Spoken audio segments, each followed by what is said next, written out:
I am open to any idea that prevents me from watching Shedeur Sanders play quarterback on Sundays. I would rather poke myself in the eyeballs repeatedly than watch him try to play quarterback at the NFL level. I think that's an insanely hot take. It's not. Yes. He was statistically one of the worst quarterbacks that we've ever seen. Yeah, and I think I've heard everyone pirate that take, and the truth is... It's not pirating when it's actually true. Yeah, but I'm sorry, parroting it. There, that's a different one. Everyone has said it, and then you actually put on the tape. He really wasn't as bad as the stats say he was. Yes, he was. No, he made a couple of plays downfield with his arm. Not a couple. Every now and then he extended plays. He was terrible. He had more interceptions than touchdowns. He had a terrible EPA per play, terrible success rate, terrible completion percentage over expected. He was one of the worst players that played quarterback in the NFL last year. And the only reason why he looked good is because you were comparing him to Dylan Gabriel. I ain't never lost. Never in my life. NevaLoss film, welcome back, man. Hey, listen. We had to get back on the Browns train, man. I've been letting a lot of this shit slide. I've been taking a break on all the Browns bullshit with Shedeur Sanders, all the shit that they've been spewing and fucking hurling out all this nonsense about, whether or not he's going to start. Now they're saying he's possibly going to get traded.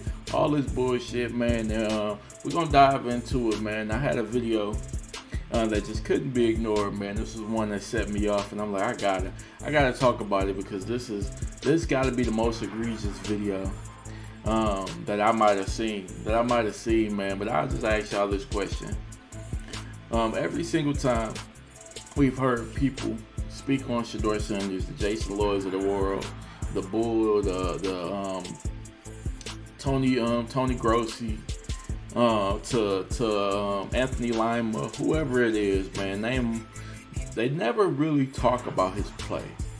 What they'll talk about, they'll throw the stats out there. He was one of the worst quarterbacks. They'll throw out there, if you just look at the EPA, if you look at the QBR, you can look at this and that. It's never like, hey, what did you see on the field? Jason Lloyd, every single time Jason Lloyd talks about Shedeur, he'll say, I just got so many people who tell me, he's just not that good. What do you think? What did you see with your eye? Did you not watch the Browns play last year? Because it's as if none of them watched the Browns play and watch what he was able to do with what he had. So we're gonna dive into this a little bit. We're gonna jump into this video, man. We're gonna make this we're gonna look at this quick clip, and then we're gonna go over. We're gonna just tear apart some of these narratives, man. Because Shedeur is not getting traded. I've seen some people getting on Rizzo, which I don't think Tony Rizzo meant any malice. He's been a staunch Shedeur supporter. So shout out to Rizzo. When he said that Shedeur don't got any trade value, I don't think he meant it in that way. I think he really was on some reverse psychology. He wants Shedeur to be a Cleveland Brown. He wants to stay there. I really think he was just, he may feel like he like Shedeur don't got any trade value, maybe. But I, in my heart of hearts, I think he was just trying to do some reverse psychology things, which I don't think is necessary. Because the thing about it is, Todd Monken, Andrew Berry has already shown in so many ways that they believe in Shedeur wholeheartedly, that they think he's the starter in this league. Look at last year, Andrew Berry got everybody the fuck up out of there to make sure Shedeur got a chance to play because he believes Shedeur was that good. And I think Shedeur played well enough to be a starter, to have been named the starter this year. But if he got to beat out Deshaun Watson, that's all good. I'm cool with him battling out with Deshaun Watson because I think, if anything, it's a battle of attrition. I don't even think health-wise Deshaun Watson is going to stay healthy. But not even with that, we don't even got to talk about the injuries. If we just say player for player, the level of talent, and not Deshaun at his height, obviously, because Deshaun was one of the top 3 quarterbacks when he was at his best, but he hasn't been that in 7-8 years, however many years. So Deshaun Watson and Shedeur right now are neck and neck. Even with all that experience Deshaun Watson has in the NFL, he's neck and neck with Shedeur. And I told you guys way earlier, when we first broke it down that, hey, after the draft, we're not drafting no quarterback. We're not getting no quarterback a free agent. Yada, yada. I know we got Taylor Green late, but he's a project. We're not getting anybody to try to fight for the starting spot. And I told y'all all that before the draft and after the draft.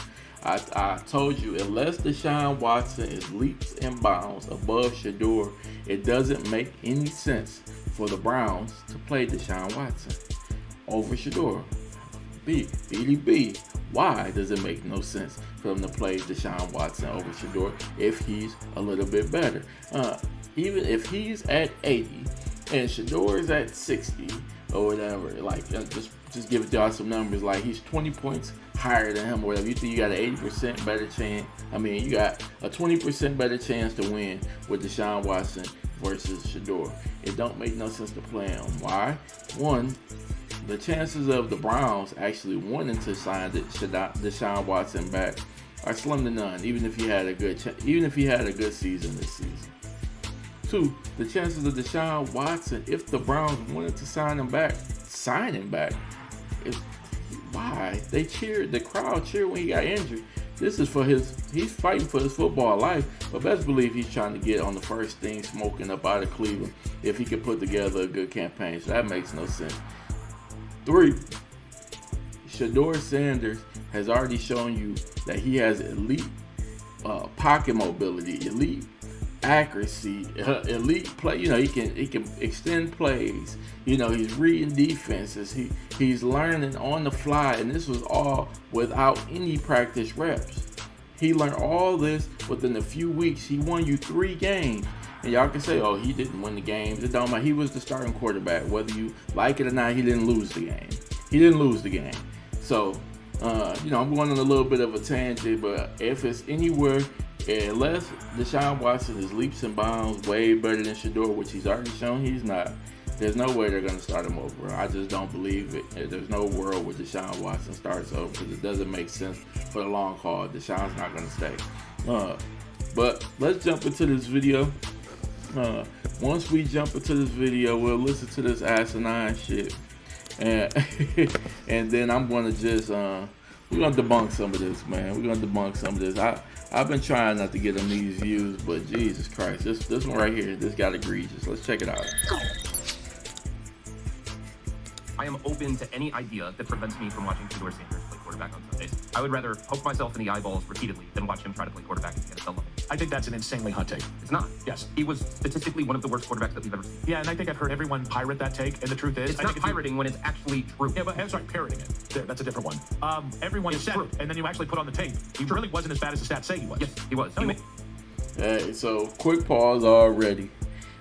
Everybody points at the stats, man. But I'm going to do the same thing. Shout out to G. Bush. He had to do this, man. I'm just going to show y'all 3 quarterbacks who Hall of Fame quarterbacks who rookie seasons, you know, went, you can arguably say worse than Shedeur because Shedeur only played 7 games. But we'll check out of that. I'm going to pull up 3 QBs. I'm going to show you what their rookie year looked like while he's saying that he's the worst quarterback to ever play football, blah, blah, blah. I would watch anything else, poke my eyes out, then watch him play on Sunday, you know, try to play. He said try to play at the NFL level. He's crazy as hell. Crazy disrespectful, but this is how egregious, how crazy it has gotten for these Cleveland Brown radio folks, man. Like it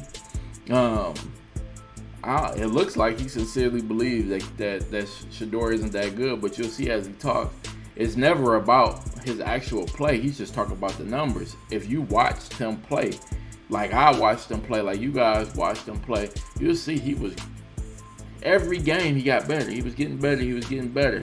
Though it was, you know, everybody threw different things at him.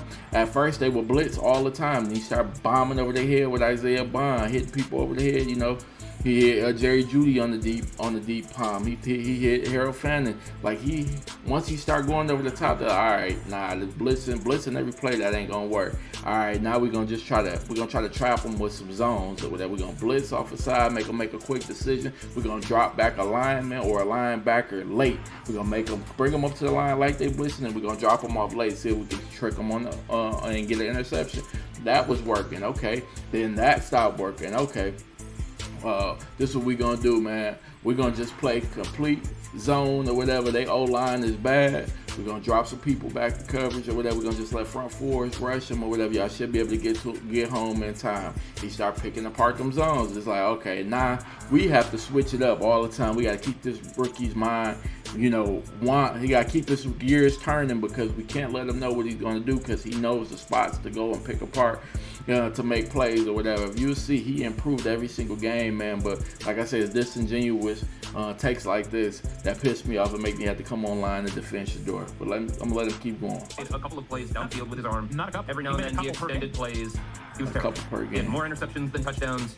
He had a terrible EPA per play, terrible success rate, terrible completion percentage over expected. He was one of the worst players that played quarterback in the NFL last year. And the only reason why he looked good is because you were comparing him to Dylan Gabriel. And you were look.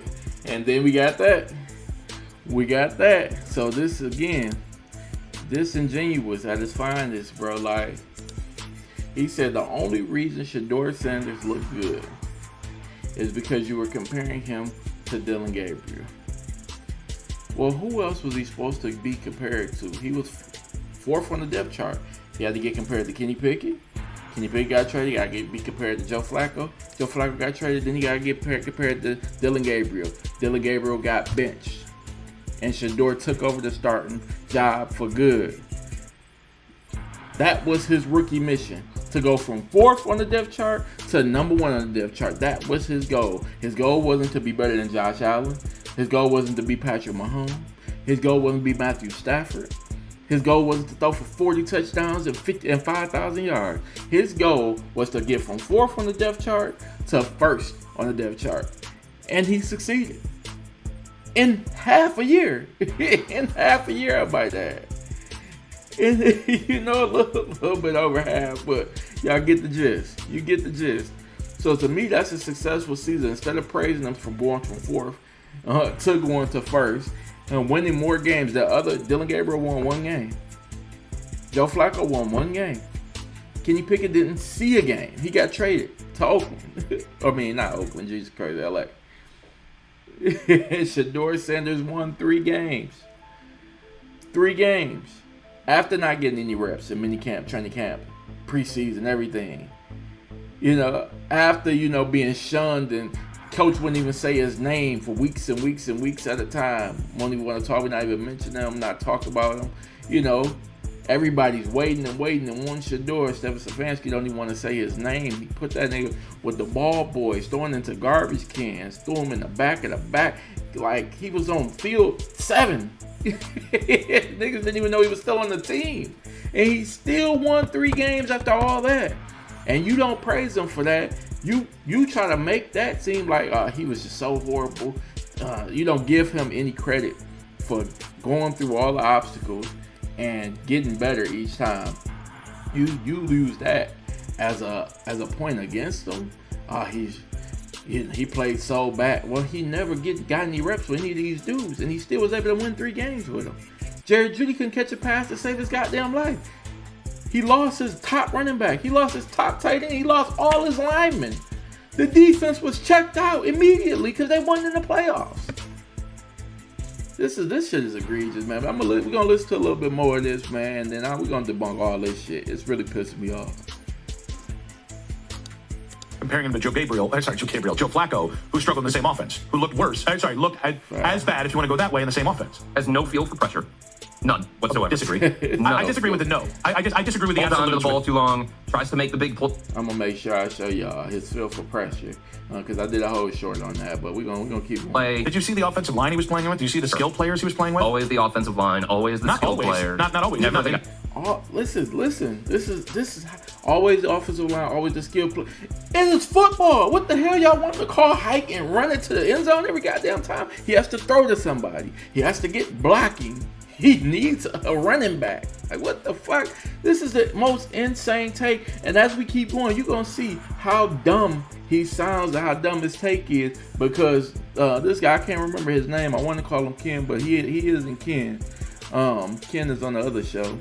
It's Jonathan and I can't remember his name, man. But he's usually pretty fair. The guy with the hat. You'll see. He'll do a good, slight, not a great job, but he'll do a good job just kind of calling him on his BS when mentioning other quarterbacks. I'm going to let it run a little bit without stopping, but he'll do a decent job, but he still didn't push back as much as I would have liked. This one. Never the guy just not being good You enough. literally said yesterday that it's the worst the worst playmaker room in the NFL. It is. And that's what you're holding him accountable for? No, not You're at going to all. elevate those guys? I'm evaluating him, and that's the hard thing about a disastrous situation like the Browns, is that you evaluate each thing independent of the other stuff, which is difficult. Of course, it's difficult. But if you do that with Shedeur Sanders, you see one of the worst quarterbacks that you've ever seen. And he was a 5th-round pick, and he would you cannot convince me that he was put in a good situation and that he didn't I make wouldn't hay. say that he was. That he didn't make hay compared to everything else. He also happened to be on teams that won games, going 3-4 in 7 games. That was more competitive than what Dylan or Joe did the previous 10 games. That's the mark. Be better than Dylan Gabriel and Joe Flacco. Yes, No, in that scenario with a head coach. This is the disingenuous argument, because last year I bet every dollar I had he would have told you Shedeur Sanders is worse than Dylan Gabriel, Joe Flacco, and Kenny Pickett. Then he wins more games, and then when he finally gets his moment, and it's that's the mark, be better than them. Yes, for a 5th-round pick. Yes, that's his mark. To go from 4th on the depth chart to 1st on the depth chart. Yes, that is his mark. Go ahead though, keep going. About to get fired. No, Yes. it's how do you stack up to the other quarterbacks in the NFL? That's the question. But name me another quarterback that would have been better last year. In that, name me like, give me like a big. Mac Jones would have been better. I don't think so at all. In that No, situation. look Yes, at the he last would. time Mac Jones He was in would that have been more situation. confident. It was the year before they drafted Drake May, and there's a reason they were able to draft Drake May. They were 3-win. Perfect call out. Mac Jones would have been better. Well, Mac Jones was in a similar situation, and that's how they got Drake May. Yeah, let's watch. Let's let him. What's his rebuttal? Team with Mac Jones that year. Yes, and it wasn't all him. Team record. Oh wait. So that was the team. I'm not saying anything about Shedeur. I'm talking about his performance. I'm not talking about what he did from a win-loss perspective. I'm not talking about all of those things that you're talking about. I'm talking about... Hold up. Now team matters. When it's Mac Jones, the team matters. This is the disingenuous. This is why I can't stand the Browns media. Because when we talk about Mac Jones, now team matters. It wasn't all him.